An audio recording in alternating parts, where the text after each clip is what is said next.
Hello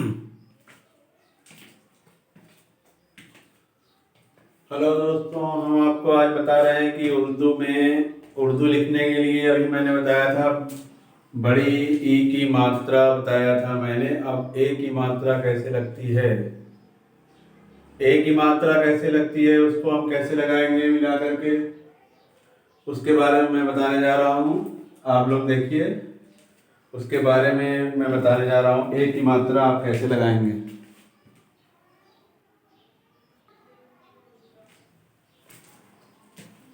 ए की मात्रा आप कैसे लगाएंगे इसको आप देखिए।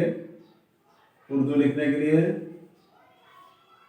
ए की मात्रा जैसे ऐसे लगती है हिंदी में, जैसे इसमें हमने लिखा है सिराज। अब इसमें जो है आपको समझ में थोड़ा कंफ्यूजन हो जाएगा कि बड़ी की मात्रा में भी हम ये लगा देते हैं, दो नुक्ता बीच में लगा देते हैं, और इसमें भी हम दो नुक्ता ही लगाएंगे। तो पढ़ते वक्त जो है हमको इस बात को समझना होगा कि इसमें ये सिराज होगा कि सिराज होगा। तो ये आपके उर्दू के नॉलेज पर ही डिपेंड होगा। इसका कोई ऐसा रूल नहीं है कि जिसमें ये क्लियर किया जा सके। जैसे इंग्लिश में कुछ परसेप्शन होते हैं, उसी तरह से उर्दू का ये मामला है। इंग्लिश में भी आप देख सकते हैं कि बहुत सारे, जैसे पी यू टी पुट होता है, और बी यू टी बट होता है, और सी यू टी कट होता है। लेकिन पी और में जब यू मिलता है तो पुट हो जाता है। ये क्यों होता है? This is not clear. ठीक है। और ऐसे शब्द को आप जो है उसमें नहीं रख सकते जिसको हम अपवाद बोलते हैं। अपवाद का मतलब होता है जिसका कोई ठीक से रूल जिसपे फिट न बैठता हो। उसी तरह से उर्दू में, हिंदी में मैंने ये सारे शब्द लिखे हुए हैं। उर्दू में हम कौन कौन से लेटर उसमें इस्तेमाल करेंगे ये मैंने लिखा हुआ है। अब आपको ये है कि इसको मिला के हम कैसे लिखते हैं, ये आपको सीखने की ज़रूरत है। तो हमको सिराज लिखना है पहले।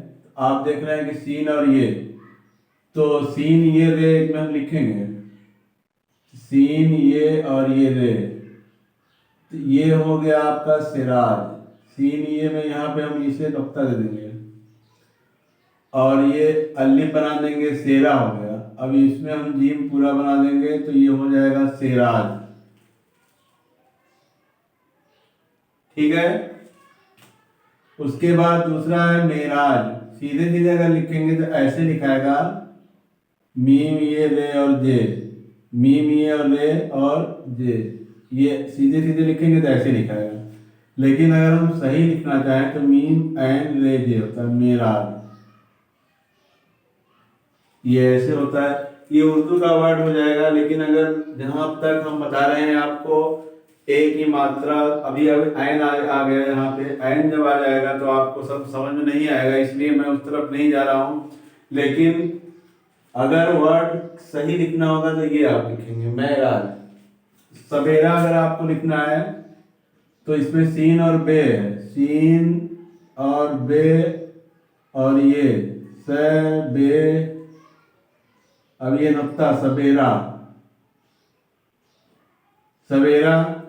और कहीं कहीं लोग ऐसे भी लिख देते हैं सवेरा। ये गलत है, ये सही हो जाएगा आपका, ये गलत हो जाएगा। हे को भी अलिफ कहीं कहीं मान लिया जाता है सवेरा, जिसमें हे की आवाज आती है। तो इस तरह हमको नहीं जाना है, हमको जो है जो कॉन्सेप्ट है वो देखना है। बसेरा आपको लिखना, बे हो गया, सीन हो गया, रे, बे हो गया, सीन हो गया, ये हो गया बसेरा। फिर उसके बाद है आने वाला। आ इसे लिखाता है, नू और बढ़िए मिलाते हैं तो ने हो जाता है। नू और बढ़िए मिलाएंगे, नू पे बढ़िए पे नुक्ता दे दिए, और वाव में अलिफ मिला दीजिए, और लाम और अलिफ अलग लिख दीजिए। वाव अलिफ अलग अलग हो जाएगा, लाम अलिफ ला वाला, आने वाला हो जाएगा। फिर जाने वाला, जीम अलिफ नू बढ़िए, आप लिखना जान गए होंगे, नू बढ़िए ने, जाने, और वाला आप ऐसे लिख देंगे जाने वाला। पढ़ने है, पढ़ने में आप देख सकते हैं पे है डाल है, तो पे और डाल एक में बना दीजिए। पढ़, पे और अड़े, डाल नहीं बल्कि अड़े, पढ़। अब यहाँ पे ये जो रश्मि है और ये नू और बड़ी बनाइए, पढ़ने हो गया, पढ़ने। देखिए ये है ना, पे आड़े और रश्मि है और ये नू और बड़ी ये सब एक में हो गया, पढ़ने। फिर आपको लिखने लिखना है तो ली, इसमें भी काफ है और ये नू बड़ी है।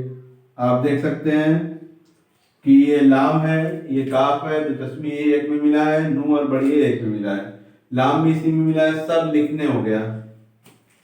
अब आप सोच रहे हैं लिखने में जो है छोटी की मात्रा भी है, लेकिन यहाँ पे हम कुछ नहीं लगाए हैं, तो इसको आप समझ सकते हैं कि इंग्लिश उर्दू में जेर होता है, जबर होता है, सीन होता है, पेश होता है, ये सब सारी चीजें होती है, पेश होता है, तो उससे हम ये पढ़ते हैं लिखने लिखने। लेकिन इसके लिए आप कोई नुक्ता या कोई और भी लेटर का इस्तेमाल नहीं करेंगे। रे लिखना है, रे हो गया, ये हो गया और लाम हो गया, यहाँ पे नुक्ता देंगे तो रेल हो गया।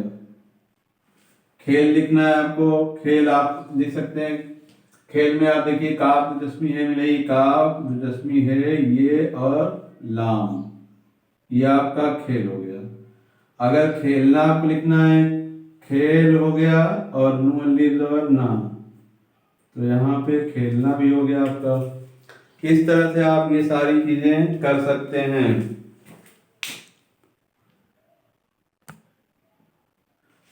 आप देख सकते हैं कि इसको मैंने कैसे लिखा है। पढ़ने के बाद लिखने में आप देखिए लाम है, काफ दिलचस्पी है, नू और बड़ी है, तो लाम काफ दिलचस्पी है, नू बड़ी है, सब एक में मिला दिया गया और ये हो गया लिखने। रेल में क्या है, रे है ये और लाम, रे और ये के लिए नुक्ता दिया गया है और लाम। आप कह सकते हैं कि ये तो रील हो गया, तो रील भी इसी तरह लिखाएगा और रेल भी इसी तरह लिखाएगा।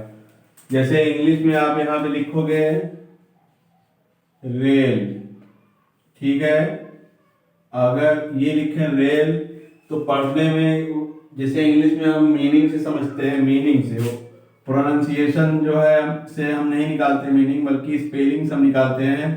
जैसे हम लिखते हैं हेयर, हेयर लिखते हैं, HAIR हेयर लिखते हैं, तो हम इसकी आवाज से अर्थ नहीं निकालते हैं, बल्कि इसकी मीनिंग हम जो निकालते हैं, इसका अर्थ हम निकालते हैं, इसके लेटर को देखकर निकालते हैं। अगर आवाज से हम निकालेंगे तब ये जो है गलत हो जाएगा और क्लियर नहीं हो पाएगा। और सेंटेंस में जिसमें हम इस्तेमाल करते हैं उसको जो है हम जब देखते हैं तो इसमें क्या होना चाहिए, जिससे हेयर माने खरगोश होता है, हेयर माने बाल होता है। जैसे सेंटेंस आ जाए the hare runs very fast, तो अब यहाँ पे आप कौन सा हेयर इस्तेमाल करेंगे कि मतलब कि एक हेयर पे लिखा गया है बहुत तेज दौड़ता है, तो अगर यहाँ पे ये वाला हम लिख देंगे तो बहुत तेज दौड़ता है मतलब बाल बहुत तेज दौड़ता है, न कि खरगोश दौड़ता है। तो इसी तरह से उर्दू में है कि उसको हम समझेंगे, समझ के करते हैं। तो उर्दू और इंग्लिश का कॉम्बिनेशन इसीलिए कहा गया। ये भी कहा गया कि जिसकी इंग्लिश अच्छी होती है उसका उर्दू, अगर उर्दू भी उसको आ रहा है और इंग्लिश भी दोनों आ रहा है तो उसका प्रोनाउंसिएशन वेरी परफेक्ट हो जाता है, यानी कि बहुत ही अच्छा, बहुत ही सही हो जाएगा। इस बातों का ध्यान रखना होगा।